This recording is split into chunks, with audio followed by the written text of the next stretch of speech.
Hi, Robert here with another edition of the Observation Deck and, sadly, an update of disturbing details. I want to share this with you in the hopes that you certainly share it with others. A brave nurse exposes with hidden cameras the procedures of a New York hospital, which she herself, being an ex-vet, described as nothing short of friendly fire, and she spent a month recording the procedures. The nurse turned investigative journalist who has spent the last few months on the front lines of the coronavirus pandemic on the inside of two radically different settings. Two hospitals, one in the private sector in Florida and the other in the public sector in New York. But this was not just any New York public hospital, but the epicenter of the epicenter itself, the infamous Elmhurst in Donald Trump's Queens. As a result of these diametrically opposed experiences the nurse had, she has the ultimate perspective on the pandemic. She has been where there have been the most deaths attributed to COVID-19 and where there have been the least. I have mirrored this episode, but the full version can be seen at the channel on the channel Journeyman Pictures, and they've got some fantastic interviews about this whole scamdemic, and I'll leave a link in the description below. But it is disturbing, and from what we can see, criminal charges should be brought against those making decisions that amount to nothing less than medical murder. So please share, as Erin, the nurse, states. If the authorities investigated such things as drug use within the sports industry, they have, by orders of magnitude, an even greater need to place a federal investigation with this and other hospitals following these dire procedures. I'll see you on the inside.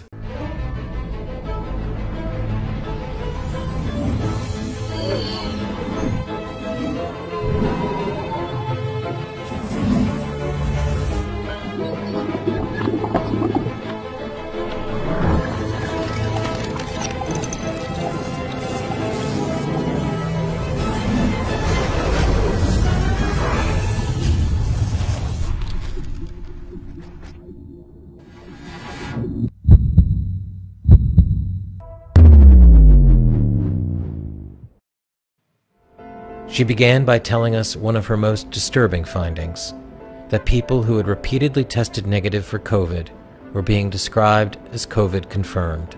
Okay, so if you look close, I'm in my patient's chart. I am pulling up like their laboratory results. So if you look here, you'll see COVID-19 bioreference lab. Here are the test results. As you can see, 5/1/2020 at 17:16, not detected. They test for a second time, 5/4/2020 at 17:59, not detected. So both of those are negative. Scroll up to the top. This is my patient. They are on a vent and they are being called COVID-19 confirmed. So not detected here, but so presumptive. Now they are detected. They're saying it's positive, not detected. But it's not detected. What does that mean? So you said that they were vented immediately upon being brought in. Is that? Yeah. So the thing is they're coming in with difficulty breathing, and a lot of these patients are really coming in with anxiety because they're scared. They take them and they tell them pretty much that if they don't get on a vent, then they're probably not going to survive. But the reality is, if they get on that vent, the likelihood of them walking out the hospital is slim to none.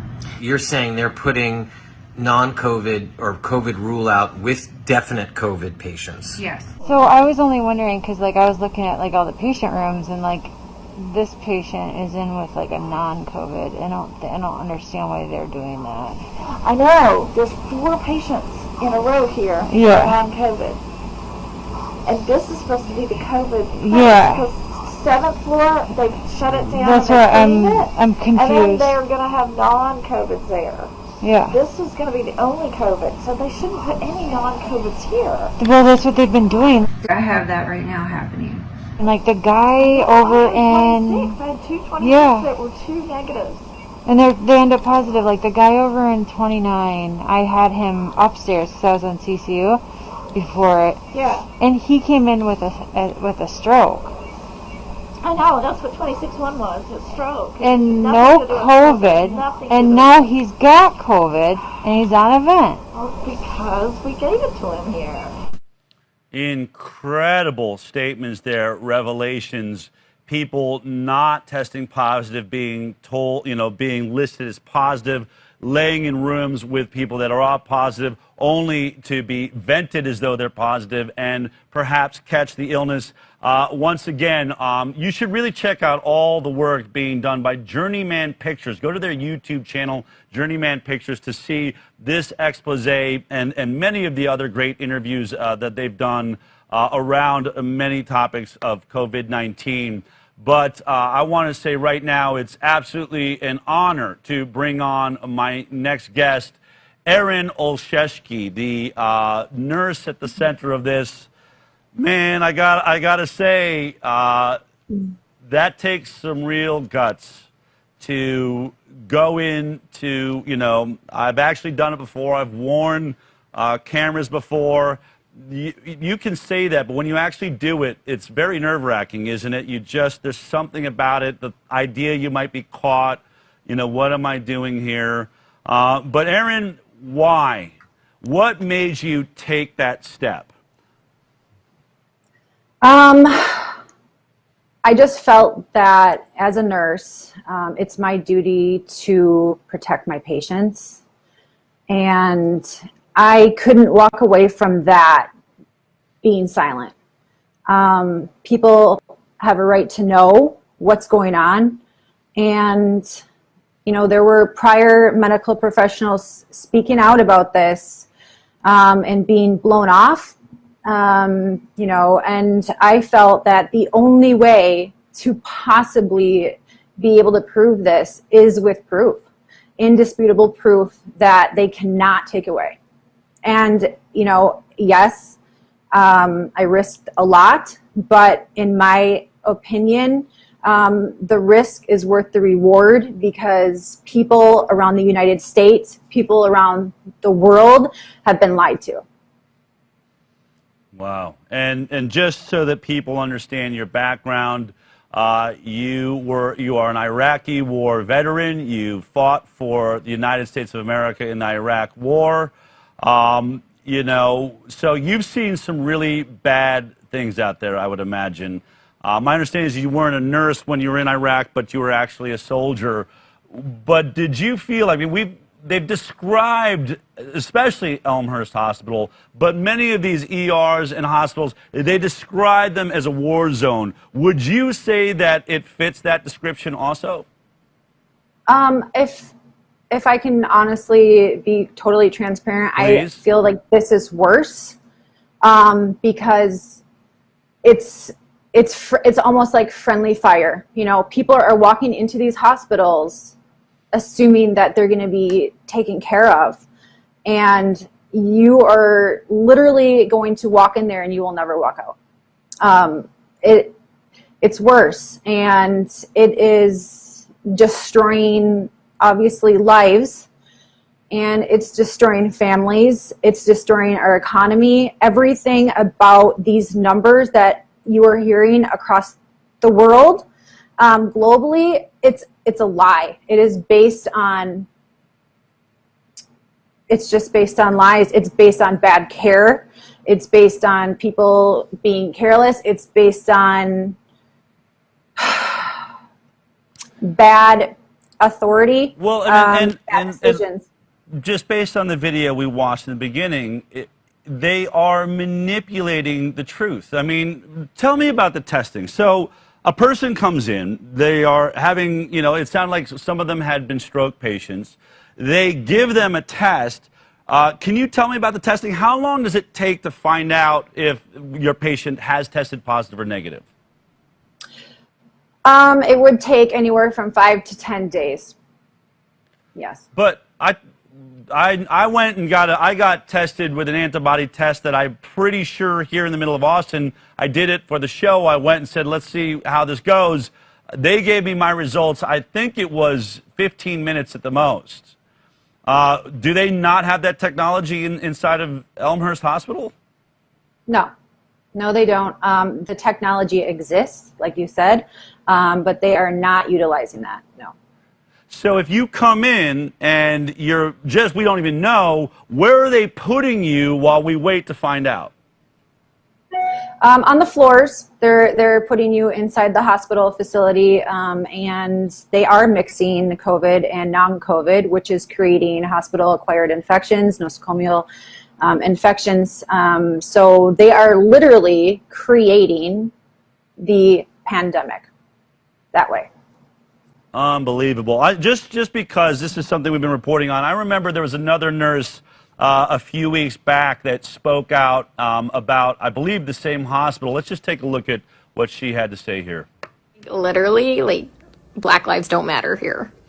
And I mean, that's pretty sad that somebody who is white and lives hundreds of miles away from the city gives more about these people than the actual people in this city. These people aren't dying from COVID. Let me give you several examples here. An anesthesiologist intubated the patients, and for about 5 hours, like, we were waiting on a chest x-ray to confirm that the placement was wrong. And in the meantime, while we're waiting for that, and we've told the anesthesiologist that it was placed wrong, because, like, literally only one side of the chest is, like, inflating, he dies. Okay? A patient had a heart rate of 40. I was literally ran out of, like, the patient's room to get, like, the director of nursing who was standing out there. And I'm like, can you stop him? He's going to kill that patient. He's going to kill that patient if he defibrillates him with bradycardia and a heart rate of 40. And the director of nursing just shook his head. And I turned around and he killed the dude. It's like going in the Twilight Zone. Like, everyone here is okay with this. Look, the only way I can kind of put this into context for everybody is, and this is going to be kind of an extreme example, this is like really the only thing I can come up with, is like if we were in Nazi Germany and they were like taking the Jews to go put them in a gas chamber, I'm the one like there saying, hey, this is not good, this is bad, this is wrong, we should not be doing this. And then everyone tells me, hang in there, you're doing a great job, you can't save everybody. They're murdering these people. That was Nurse Nicole Surtek. I did make a mistake. I guess she wasn't at Elmhurst while she was recording that video. But obviously, you're not alone. Inside of the hospital system where you work, are you alone? Are you a minority? Are you a majority? What's happening with the nurses? And many of you are journeyman nurses, right? Many of you are traveling into New York to help out. What would you say, how many people are looking at this the same way that you and Nicole are? That's a good thing to bring up, because this is the problem I'm seeing with it. I actually spoke with Nicole on the phone last night and we were talking about this, is that the majority of the nurses there feel the same way I do. And we talked about it. I actually have it recorded. You know, I was there for a month and recording the entire time. So what people have seen is just a sliver. And all these nurses feel the same exact way, but everybody is afraid to speak out for the reason that they're threatened with obviously being sent home. If you ask, questions, if you try to, stick up for your patients and advocate for your patients like nurses are supposed to do, you are reprimanded. And, they say over and over, don't make any problems, keep it easy. We don't want to get kicked out, and a lot of it is just based around either being scared of what's going to happen to you, or, they don't want to lose that paycheck. Wow. And it's actually, my understanding is you were in Florida, you were a nurse there, you were involved in treating COVID-19 patients there, correct? Correct, yes. Now, was there a difference that, like, we just heard a report about hydroxychloroquine. There's a huge, Lancet Papers just withdrawn this study that said that hydroxychloroquine was dangerous. Were they using hydroxychloroquine in Florida where you were? Absolutely. So we use the hydroxychloroquine and we use the zinc. And when I arrived in New York, I found out very quickly that that was totally off limits. And if you did, or any provider did prescribe it, it would be grounds to be fired. Where was that coming from? How high up did that go? So it was from Governor Cuomo, and that was as early as March, right around March. And that's just how that's how it went, and you had to listen to it. And what I found is so ironic, in that same, those same orders, they granted all these medical professionals, they were all liability free if anything happened. So when you're inside these hospitals, already a very, hospital that has very bad reviews, it's public, you have liability-free medical professionals treating patients on ventilators with no family. So what do you think is going to happen? That leads me to, in this incredible expose, what you described as maybe the worst day of your life. Remember, this is an Iraqi war vet who has seen a lot of bad days, I would guess. Take a look at what she describes as the worst day of her life. A 37-year-old, which is my age, was not a DNR. He was a full code. His family in-depth discussed with the doctors that they want us to do everything they can to save him. And he came in talking. He was very terrified. He was just like, totally alert, knew what was going on, and they convinced him to be on a vent. Now he's dead.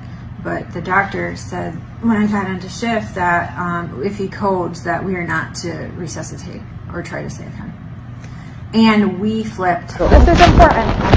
I just asked them if we can put a DNR order, and they said no. That's up to the attending. Okay, so we're going to code him. That's what I said, and they said no, we're not. I said yes, we are. Yeah. We're obligated to. So then you got to say something though, like it's our license. Unfortunately, you guys got to put in an order, just something. That's what I said. I said I'm obligated. Yeah. What did she say? So then she's like, the higher up said. I said I don't care what they said. What higher up? God? We don't have a God here making decisions. I said I don't care what they said. So we're supposed to. He's not DNR, but we're treating it as DNR. Basically. Does his family know? His family knows the situation.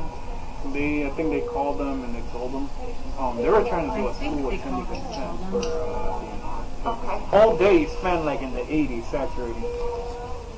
It was this one on the forehead didn't work. It was this one worked, and that came back. When I changed it, I was like, oh shoot, it's 90. Yeah. So they started playing around with the Oh shoot, it's 90. He's still on pressure. He changed the pulse ox from his head to his finger, and he's like, oh, it's 90. He's fine. Well, Elmhurst does have a policy given, like a COVID policy, given the scarcity of dialysis and blood. It can be a chem code, it can be whatever. That it's not, there's not a, it's a difference. Normally the standard is whatever the family says, like we just do. So if they would say code him for 5 years, like you just do that until they die. It's a little bit different now because of the new policy in place with Dr. put in place, which is that you don't need full family like you can just tell someone that it's medically futile and that we're not willing to just pour blood and resources into something that would be impossible to get back. But look, he's 37. All I can think about is that at least he knows that we were fighting for him when he died. Aaron, we hear that the victims of COVID-19 tend to be over the age of 65 and suffering from other life-threatening illnesses. What you are describing and talking about, this is a 37-year-old man, correct? Yes. And as a nurse, it seemed, look, I understand there are scenarios where, you can't resuscitate or it really wouldn't make sense. Someone is so far gone. But can you tell me what it was like to be hearing that and going through this over a young man with his whole life ahead of him, a family that is unable to visit and see how he's doing, You're the only person representing that family in that moment, are you not? I mean, he's all that we had, you know.